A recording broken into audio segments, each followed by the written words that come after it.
Hello everyone, welcome back. Today we're going to talk about 3 criteria for shit hit the fan guns. Okay, so end of the world apocalypse, what guns do you want to have? And this is not to say that you shouldn't have other guns besides this, but you definitely want to have the guns that I'm going to talk about, and I'm going to talk about the 3 criteria.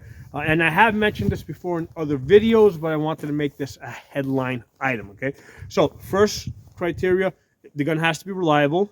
Okay, number 2, you have to have access to parts. Okay, and number 3, you have to have access to the knowledge to fix those guns when they break. Okay, so those are the 3 criteria: reliability, parts, and knowledge to fix it. Okay, so the first one, let's talk about the first one. As far as reliability, the only way that you can be sure that a gun is reliable is if it is police and military tested. So that's the first thing, right? I would not consider any guns, for a main shit hit the fan gun unless it is used by military and police. Now, over here, for example, I have a Glock 19. Okay, the Glock 17, Glock 19, Glock 22 have been used extensively by military and police, police specifically.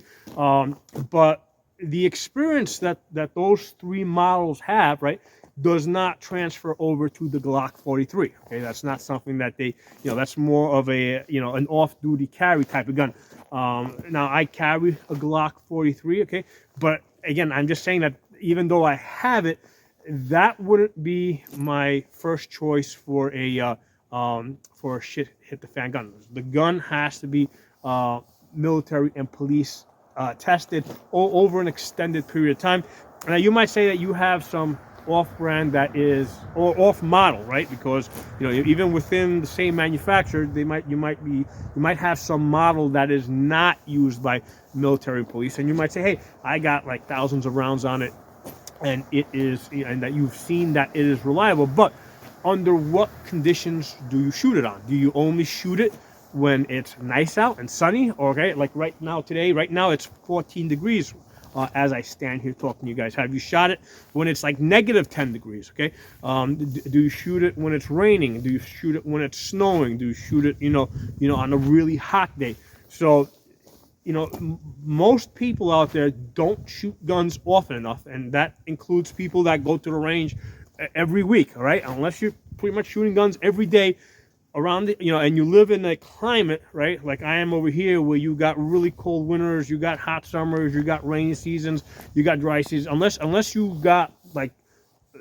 get all 4 seasons in full force and you shoot every day, you really haven't had a chance to really test those guns out. Okay, so that's why I say that the guns must be military and police tested, and we're talking about specific models. Okay, so for example, SIG 320. Okay, only SIG 320, right? Not any of the other SIGs that I'm not, and I know there are other brands like the 226 that have been used by the military, but the model that you're looking at, that specific model has to have been used by military and police. Now, just to give you guys an example with the SIG 320, that was around for some time before the U.S. military started using it. And when they started using it, they saw that it had a drop issue, right? If it fell a certain way at a certain angle, the gun would discharge, right? So they didn't discover that problem until the military got their hands on it, right? And just because they got so many people all around the world, different climates, and they got a chance to discover that problem. So that's why gun must be military and police tested and used at some point. It might be some time period ago, like let's say like a 1911, right? We could say that, hey, 1911 military and police tested, and that's fine. I can go along with that. But that's the first criteria. It's got to be military and police tested. And number 2, access to parts. Okay, so for example, Beretta, great gun. I have it. SIG 320, great gun. I got lots of guns that have been used by the military, but I don't have a box of parts like this, right, that I have for my Glock, okay? So this box over here is all Glock parts. So the thing with Glocks is even before Polymer 80 came along, right, people were into customizing Glocks. So there were lots of parts out there for Glocks. But then when we got into the whole P80 building, I mean, the parts market just exploded, okay? So there's no other handgun that you're gonna find out there that you're gonna have people with boxes of parts like this in their house, okay? So the same thing goes with AR-15s, okay? You know, even though, for example, I've got AK-47s, you know, I've got some other guns that have been used by the military, and they pass, right? They'll pass the reliability test, right? My AK-47 will pass the reliability test, but I do not have a box full of parts like that for my AK-47, okay? I do have boxes of parts for AR-15, so that's why, you know, already you guys can see what direction I'm going in, because people in the United States build Glocks and they build AR-15s. Okay, a huge market has developed for Glocks and AR-15s. Okay, now and again, let's talk to now the knowledge of how to fix these guns. So even if you don't know, right? Even if you don't have, let's say, the parts, and you don't have the knowledge to like take apart this slide and take the trigger group out, because people in this country build Glocks and build AR-15s, you'll quickly find people in your neighborhood that have both the parts and the knowledge to fix these guns when they break, okay? So again, that's why I'm coming bring you guys back to Glocks and AR-15s. And like I said, I got AK-47. You know what? I mean, the AK-47, it's not so easy to take apart. There's rivets in there. You know, there's, you know, I mean, if you come to me with an AK-47 that requires, you know, a barrel change or something, I don't know how to do it. Even with a Beretta, right? With the Beretta, I have a Beretta. I know how to do the basic field strip, but I can't just like off the back of my head, take the slide apart and start pulling the, you know, I can't pull the firing pin out. I could probably watch a video and very quickly learn how to get the firing pin out of a Beretta 92. But the problem with that is that, you know, in the SHTF, I'm not going to have access to the internet, so I have to kind of figure that stuff out as I go along. Whereas with the Glocks, because I've been building Glocks for so long, and as well as many other people, I don't need to see a video to take this gun apart and strip it down to, like, to every single part. The other thing with this is these Glocks have very few parts. They have like the least amount of parts, I think, of handguns. Same deal with ARs. I mean, they don't have that many. I mean, they do have more parts, but there's not a lot of parts in the sense compared to some other rifles I have seen out there. And at the same time, I have done it so many times, and other people have done it so many times, that I don't need to reference a video or a book or a manual to fix these guns. Okay, so I'm not saying that the knowledge might be out there, right? You might have access to the knowledge right now as to how to, let's say, completely break down a FAL, right? An FAL. But you're not going to have access to those videos in an SHTF situation. So that knowledge has to be locked into your head. And that's where we are right now with the Glocks and the ARs. That knowledge is locked into my head, as many other people around, in the United States. We already had that knowledge locked in our heads. We've already got the parts, right, stockpiled, okay? So those are your three criteria. The gun's got to be reliable. You got to have access to parts. Right, and that include, maybe you don't have the parts yourself, but if you go out there, you'll be able to find other people who have those parts, and also the knowledge to fix the guns. Now, as far as calibers, because for example, like I mentioned with the Glocks, Glock 22 40 cal. Most people, the most common calibers that they're going to have is 9mm, 9mm, and 223, right? And particularly steel case, right? Most people stockpile steel case ammunition, so you got to make sure that your guns will run with steel case ammunition.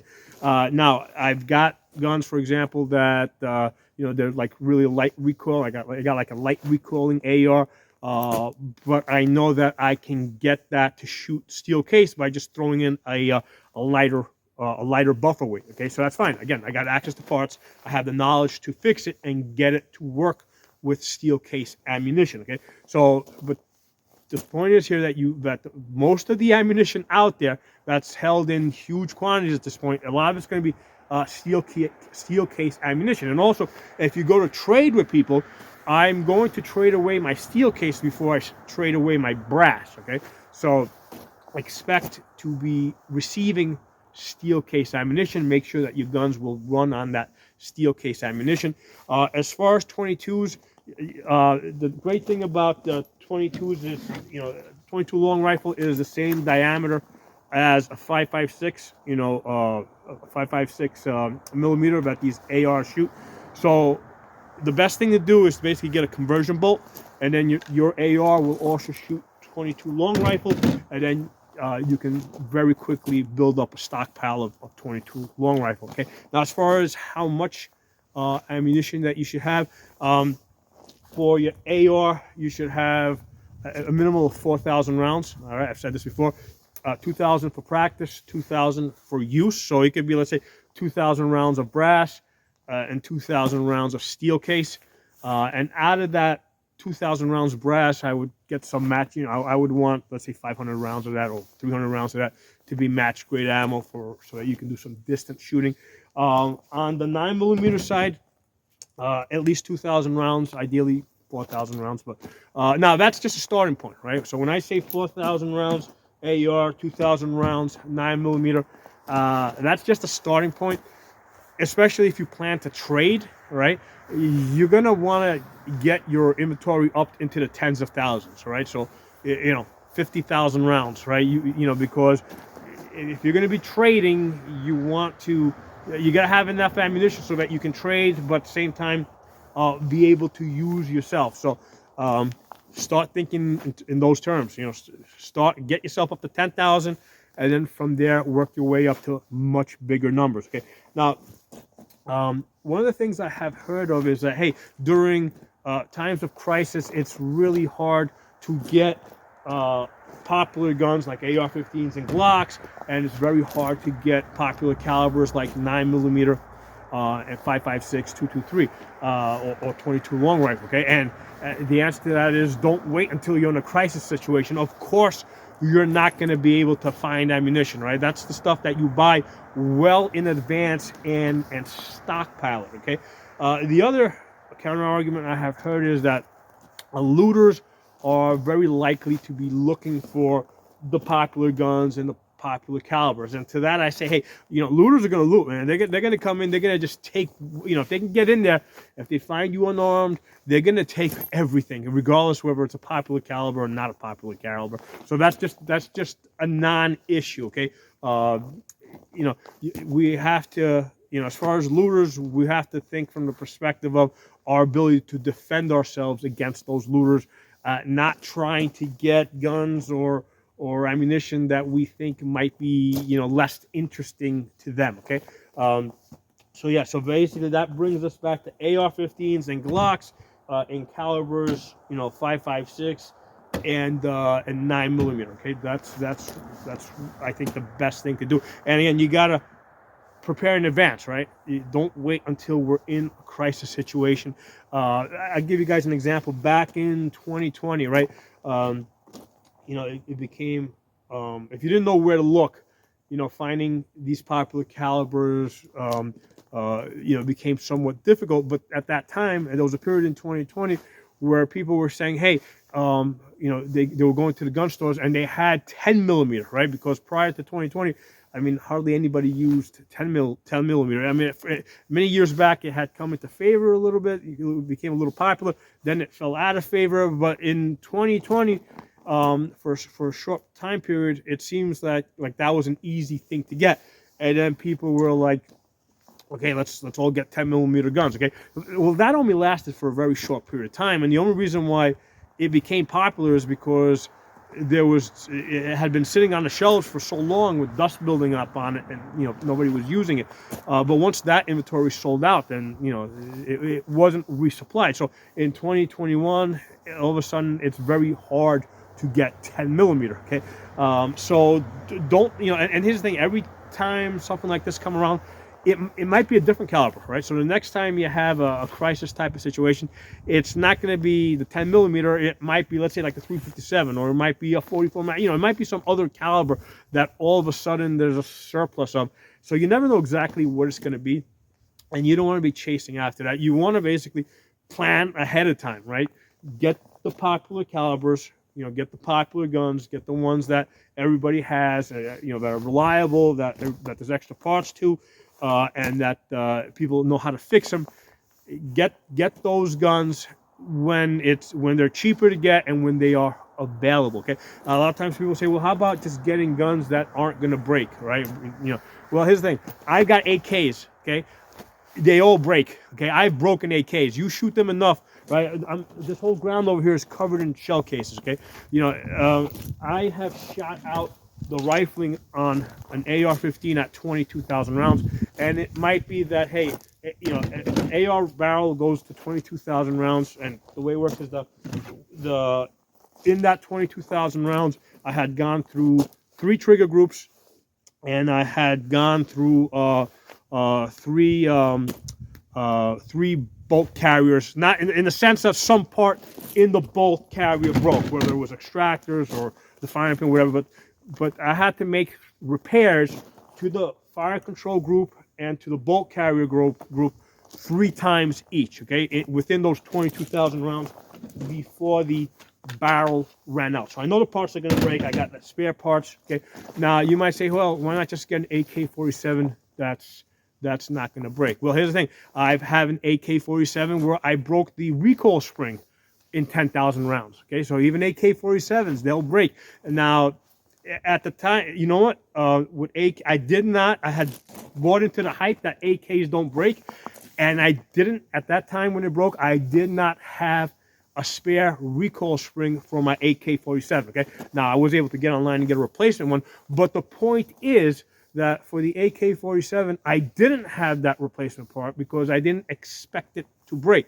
So here's the thing: don't buy into certain guns. Don't break. They all break. All machines break. I mean, don't. I think you're way better off getting guns that have a military and police history, that you got access to parts and you can stockpile the parts, and you have access to knowledge on how to fix those guns. Now, maybe you don't know how to fix the guns yourself, but you'll find somebody else out there that can fix the guns for you. Okay. Now, the other thing I want to mention real quick, as far as trading, okay, because all the time I hear people saying, hey, they're stockpiling guns and ammunition so that they can trade. Well, here's the thing, okay, those of us that stockpile guns and ammunition, fine, we got that to trading, but here's the thing: if you're going to trade with me, what are you going to give me, right? Because I don't need guns and ammunition, right? So you having guns and ammunition, me having guns and ammunition, we really can't trade with each other, okay? So if you want guns or ammunition from me, then you better show up with some food, or with some fuel, or some seed, or basically, because a lot of people say, hey, I got guns and ammunition, I got piles of ammunition, and I'll be able to trade. Okay, but who are you going to trade with? You think in terms of what are they going to need, all right? Because you're not going to go to people that already have stockpiles of guns and ammunition and offer them guns and ammunition, because they've got it already. They're looking for other things. Okay, so start thinking in terms of food, start thinking in terms of fuel, right? Gasoline. I mean, these are things that are not easy to store. So those are things that are going to be useful, right? So if you've got, let's say, 300 gallons of diesel, yeah, you know what? Maybe I will trade one of my ARs for 300 gallons of diesel, right? So start thinking a little bit in those terms, okay? So hope you guys enjoyed the video. I, just wanted to give you guys maybe a different perspective, in terms of the trading aspect. because a lot of people say, hey, they think that they got ammunition, so they're set. But you're not going to be able to trade if you got ammunition and the other guy has ammunition. You guys don't have anything to trade. You have to find other people that have something of value to trade with you and need ammunition. And it's not going to be the farmers. All the farmers around here have guns. They've got ammunition. So start thinking a little bit about that. Talk to you all soon.